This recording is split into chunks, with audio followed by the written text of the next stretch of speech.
दोस्तों, बिहार में इंटर का एडमिशन 2025 से 27 सेशन के लिए ऑनलाइन एडमिशन प्रक्रिया शुरू हो चुकी है। इसका ऑनलाइन अप्लाई करने की 24 अप्रैल 2025 से लेकर 3 मई 2025 तक लास्ट डेट है। तो दोस्तों, जितना जल्दी हो सके आप अप्लाई कर लें, क्योंकि लास्ट में सर्वर डाउन रहता है, जिससे अप्लाई करने में परेशानी होती है और हो नहीं पाता है। तो Bihar school examination board 11th के एडमिशन के लिए जनरल, ओबीसी, SC ST या ऑल कैटेगरी के लिए 350 रुपया पैसा लगता है। 11th के एडमिशन के लिए बिहार स्कूल एग्जामिनेशन बोर्ड के लिए CBSE बोर्ड हो या ICSE बोर्ड हो या बिहार स्कूल एग्जामिनेशन बोर्ड हो या CBSE बोर्ड हो, ये सब कैंडिडेट भर सकते हैं। तो दोस्तों, सबसे पहले गूगल क्रोम में आए और गूगल क्रोम में आने के बाद bharatresult.com पे क्लिक करें तो ये हमारा पोर्टल खुलकर आ जाएगा।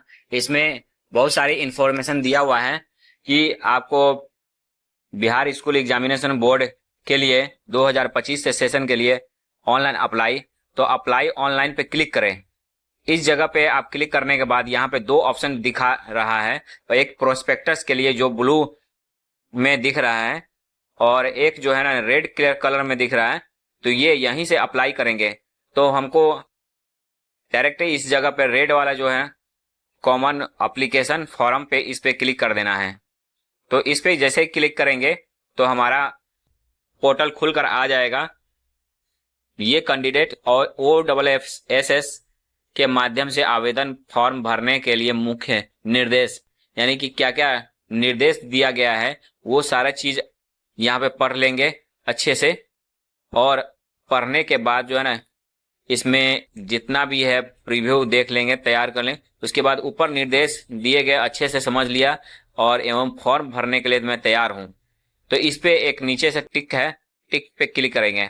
क्लिक करने के बाद अब मैं इसके बारे में रिगार्डिंग जो भी इंफॉर्मेशन है अप्लाई करने से पहले ये देख लेता हूं कि फॉर्म भरने में मुझे कोई समस्या ना आए। तो इसमें क्या क्या चीज़ है 11th एडमिशन करने के लिए, तो यहाँ पे जैसे ही इस जगह पे गया हूँ तो common application admission online intermediate college school, यहाँ पे आ गया हूँ।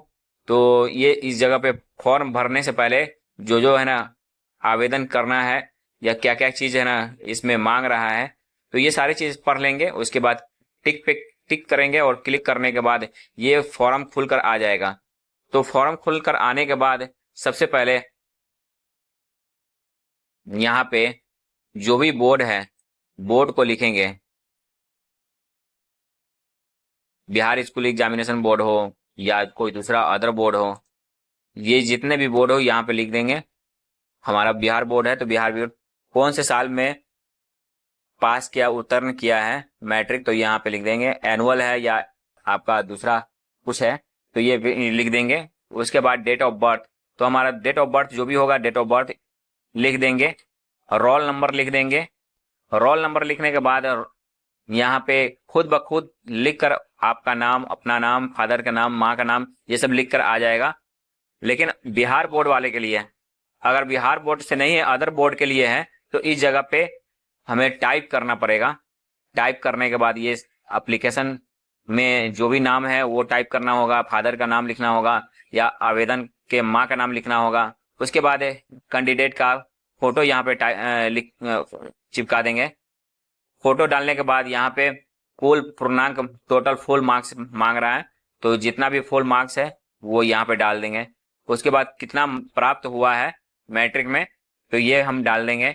उसके बाद यहाँ पे ईयर पूछ रहा है, पासिंग ईयर, किस स्कूल में से पास किया है, विद्यालय का नाम लिखना है, विद्यालय का पता लिखना है, जिस जिले से विद्यालय को पास किया है उसका नाम लिखना है, और ईयर कौन से साल में पास किया है तो इस साल भी लिख देंगे। उसके बाद आपने किस साल में विद्यालय छोड़ा था मैट्रिक में, तो यहाँ पे कौन से साल में छोड़ा था तो ये भी है ना लिखना पड़ेगा। उसके बाद आके आपने 10वीं कस्तूरबा गांधी आवासीय बालिका छात्रावास में रहते थे तो यस या नो, अगर नहीं है तो नहीं करेंगे। उसके बाद आवेदक का जेंडर क्या है तो जेंडर यहाँ पे लिखेंगे। उसके बाद हिंदी मातृभाषा क्या है, इंडियन है, नेशनलिटी इंडियन है, धर्म हिंदू है तो हिंदू मुस्लिम जो भी है ना लिखना होगा तो यहाँ पे लिख देंगे। उसके बाद ब्लड ग्रुप, तो जो भी आपका ब्लड ग्रुप है ब्लड ग्रुप लिख देंगे। उसके बाद केंद्र शासित प्रदेश यानी सेंट्रल गवर्नमेंट में आप रहते हैं तो यहाँ पे लिख देंगे, अगर नहीं है तो यहाँ पे नहीं लिखेंगे। डिस्ट्रिक्ट कौन से जिला से आप है तो यहाँ पे डिस्ट्रिक्ट भी लिख देंगे। ब्लॉक, ब्लॉक से भी लिखना पड़ेगा। उसके बाद मकान संख्या, यहाँ पे पूरा वार्ड नंबर्स के साथ जो है ना एड्रेस लिखना होगा, एड्रेस लिख दें। उसके बाद यहाँ पे पिन कोड मांग रहा है तो पिन कोड भी मांगना है तो पिन कोड लिख दें। उसके बाद मोबाइल नंबर मांग रहा है तो मोबाइल नंबर लिखेंगे। फिर ईमेल आईडी यहाँ पे लिख देंगे। उसके बाद आधार नंबर लिखेंगे, तो आधार नंबर अगर जिसका है तो आधार नंबर लिख देंगे। अगर किसी कैंडिडेट के पास में आधार नंबर नहीं है तो इस जगह पे टिक लगाएंगे। तो टिक लगाने तो यहाँ पे आधार नंबर डालने की जरूरत नहीं है। तो उसके बाद जनरल, अगर जनरल है तो जनरल यहाँ पे लिखेंगे, टिक कर देंगे।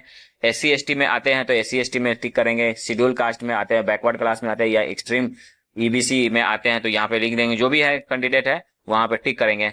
उसके बाद EWS में है तो EWS में करेंगे। उसके बाद जिले में कॉलेज में दाखिला लेना चाहते हैं तो जिस कॉलेज में एडमिशन लेना चाहते हैं तो यहाँ पर सिलेक्ट करेंगे। तो हमारा सबसे पहले यहाँ पे लिख कर आ रहा है स्टेट, इसमें डिस्ट्रिक्ट लिख के आ रहा है तो डिस्ट्रिक्ट लिख देंगे। उसके बाद कॉलेज का नाम चूज करना है तो कॉलेज के नाम यहाँ से चूज करेंगे। तो उस जैसे सीतामढ़ी कॉलेज, सीतामढ़ी में जो भी कॉलेज है यहाँ पे सिलेक्ट करने के लिए ऑप्शन आ जाएगा। तो यहाँ से करने से पहले यहाँ पे देख लेंगे कि हमारा किसी कॉलेज में कितना सीट है।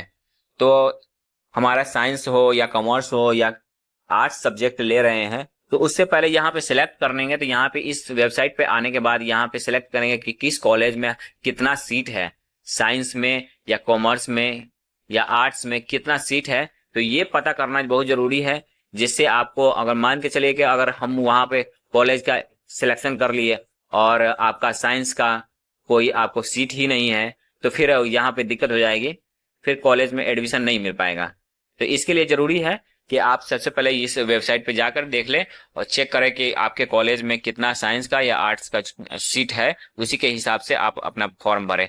उसके बाद यहाँ पे do you want to more optional applying to, college के नाम पे विकल्प भरना चाहते हैं तो हाँ करेंगे।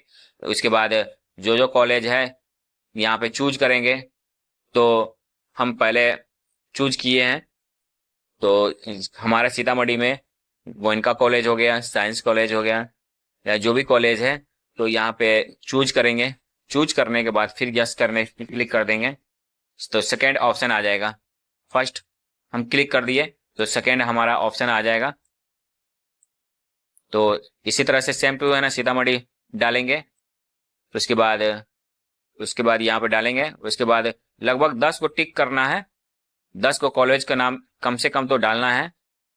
तो हमारा 10 को कॉलेज का फॉर्म फिलअप हो चुका है और हो जाने के बाद यहाँ पे कंफर्म पे क्लिक करेंगे।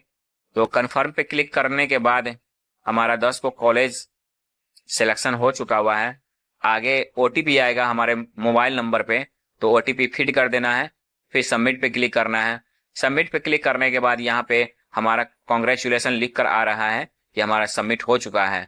अब यहाँ पे पैसा की मांग किया जा रहा है, पैसा यहाँ पे से कटाना होगा। तो सब पैसा यहाँ पे लिखा हुआ है, सब पैसा ही रहने दे, यहीं से कटाना होगा पेमेंट। तो प्रोसीड टू पेमेंट पे क्लिक करें। प्रोसीड पे पेमेंट के पे क्लिक करने के बाद यहाँ पे बहुत सारा ऑप्शन दिया हुआ है। कार्ड से पेमेंट करना चाहते हो कार्ड से कर सकते हैं, UPI से करना चाहते हैं, स्कैनर से करना चाहते हैं। वीडियो कैसा लगा कमेंट करें और मेरे चैनल पर नए हैं तो सब्सक्राइब करें ताकि नए नए इन्फॉर्मेशन मिल सके। थैंक यू दोस्तों।